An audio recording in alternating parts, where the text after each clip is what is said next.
Alhamdulillahi Rabbil Alameen. As-salatu was-salamu ala khatimin nabiyyin wa ala alihi wa sahbihi ajma'in amma ba'd.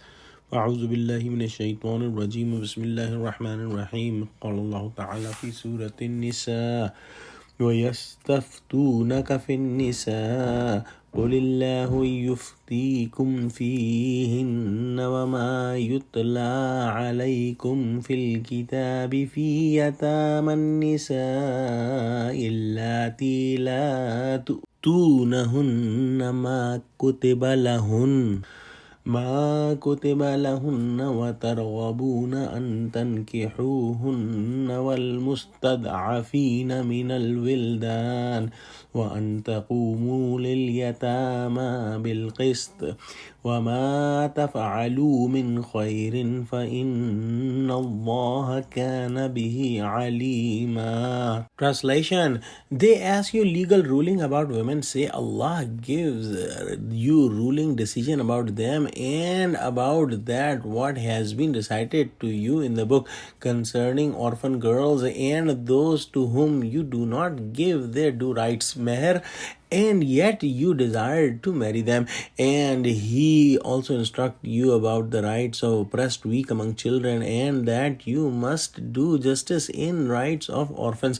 Whatever you do of good, Allah is surely ever knowing it. We have studied in Surah An-Nisa that those who are the guardian of an orphan girl, like the son of her uncle, should not marry her if he is not able to give the rights to her, if he is not able to give the proper meher and proper rights to her, thinking that this girl does not have a dad and I will just marry her and will abuse her. Then Allah subhanahu wa ta'ala commanded not to marry those women, and Muslims stopped doing that. But Muslims saw that on certain occasions it was best for the girl if the legal guardian marries that girl, because he has a blood relation to her and he will take care of her because of that blood relation. So Prophet Muhammad sallallahu alaihi wasallam was asked this question, and Allah subhanahu wa ta'ala sent this ayah. Allah subhanahu wa ta'ala gave the permission, and Allah subhanahu wa ta'ala mentioned that the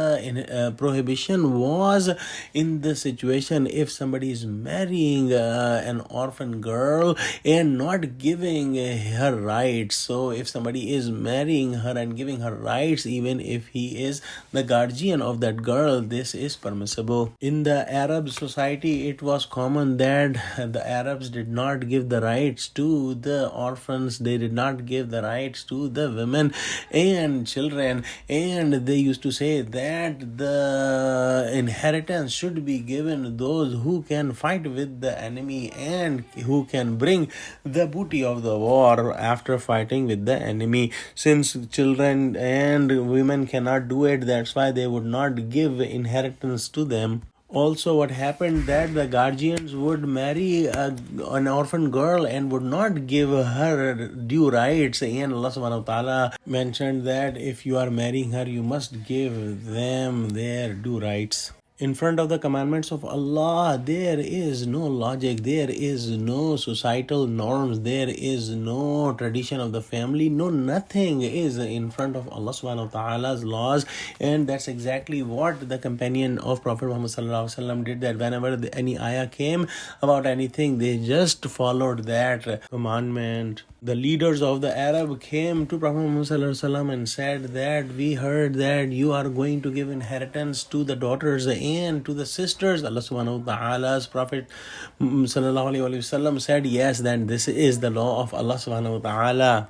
And Prophet Muhammad sallallahu alaihi wasallam's companion proved that whatever commandments Allah subhanahu wa ta'ala is sending, they are doable and they are the best for the society and they are the best for everyone. And they proved that these commandments are 100% applicable on Muslim society. Wallahu a'lam. Let's pray that Allah subhanahu wa ta'ala give us true understanding of Quran and help us to follow the footsteps of our beloved Prophet Muhammad sallallahu alaihi wasallam. Ameen wa akhiru da'wana alhamdulillahi rabbil alamin. Assalamu alaikum wa rahmatullahi wa barakatuh.